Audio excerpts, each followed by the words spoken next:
जय Malhar news चॅनलच्या सर्व प्रेक्षकांना सपना चौधरीचा नमस्कार। राज्य निवडणूक आयोगाला भाजपाने विकत घेतला आहे, म्हणून आयोग भाजपाच्या कार्यकर्त्यासारखा वागत आहे। केसी पाडवी यांच्या निवडणूक आयोगावर गंभीर आरोप केले आहेत। या देशात लोकशाही राहणार का नाही असा प्रश्न उपस्थित केला असून एक दिवस सत्तेत असलेले पक्ष सुप्रीम कोर्टाच्या न्यायाधीशाची नेमणूक करतील। आरएसएस आणि भाजपाच्या रणनीतीवर देश चालला तर भारताची परिस्थिती पाकिस्तानसारखी होणार। एकलव्याच्या अंगठा कापणाऱ्या लोकांनी आम्हाला जास्ती शिकवू नयेत। राज्यघटनेने आम्हाला जो अधिकार दिलेला आहे तो अधिकार घेऊन आम्ही प्रगती करणार। भाजपाने कितीही पैसा फेकला तरी आदिवासी जनता ही काँग्रेसच्या बाजूने राहणार आहे। राज्य निवडणूक आयोगाला भाजपने विकत घेतलं आहे। निवडणूक आयोग हा भाजपाच्या कार्यकर्ते झाला आहे। या देशात लोकशाही राहणार का नाही? सुप्रीम कोर्टचे न्यायाधीशांची निवड सत्तेत असलेल्या पक्ष करणार। काँग्रेसचे माजी मंत्री केसी पाडवी यांचा भाजप सरकारवर गंभीर आरोप।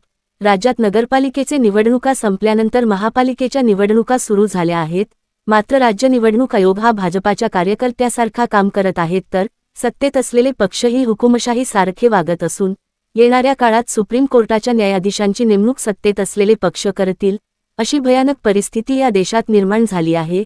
भारत पाकिस्तानमध्ये काहीही फरक राहणार नाही। पाकिस्तानामध्ये जी अनागोंदी सुरू आहे तीच परिस्थिती भारत होणार जर याच आरएसएस आणि भाजपाची रणनीतीवर चालत राहिले तर। त्यामुळे काँग्रेस हाच पक्ष सर्वसामान्याचा भला करणारा पक्ष आहे। भाजप आजही आदिवासींना वनवासी म्हणतो। आज या देशात आदिवासींची काय अवस्था आहे?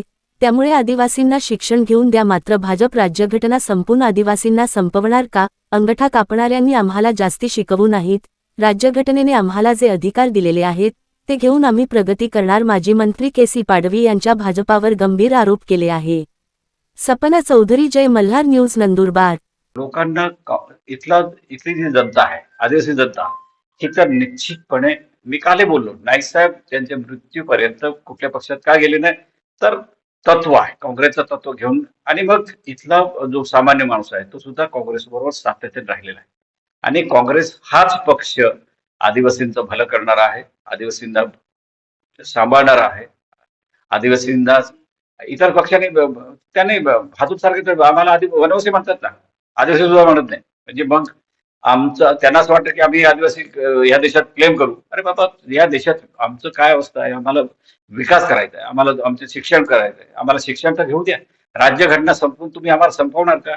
म्हणजे परत तोच विषय येतो, अंगठा कापणाऱ्यांनी आम्हाला जास्त शिकवू नये।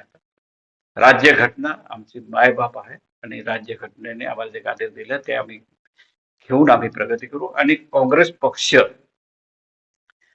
या भागात आजही जिवंत आहे, लोकांमध्ये काँग्रेस पक्ष आहे।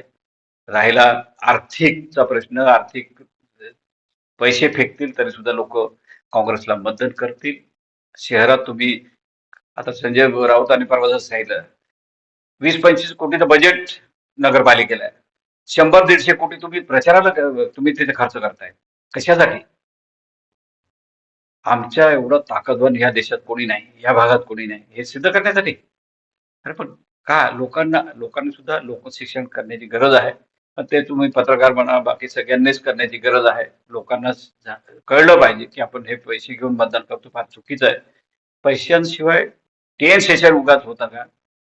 पण आयोग सुद्धा विकत घेतला गेला, म्हणजे आयोग सुद्धा एका पक्षाचा कार्यकर्ता झालाय। म्हणून या देशामध्ये काय होईल?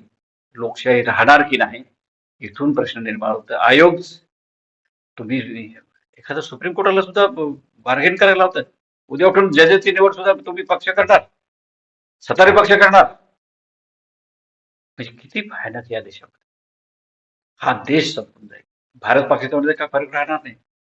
पाकिस्तानमध्ये जी अंदागोंदी आहे तीच या देशात सुरू होईल तुम्ही याच पद्धतीने गेलात तर। आरएसएसच्या पॉलिसीवर, भाजपच्या पॉलिसीवर तुम्ही देश संपवण्याची भूमिका घेऊ नका। आणि मग म्हणून आदिवासी, कमीत कमी आदिवासी माणूस, हा दलित आदिवासी गरीब वर्ग आपल्या खासदारला 1,60,000 मतांनी विजय करणारा जो भाग आहे तो निश्चितपणे काँग्रेस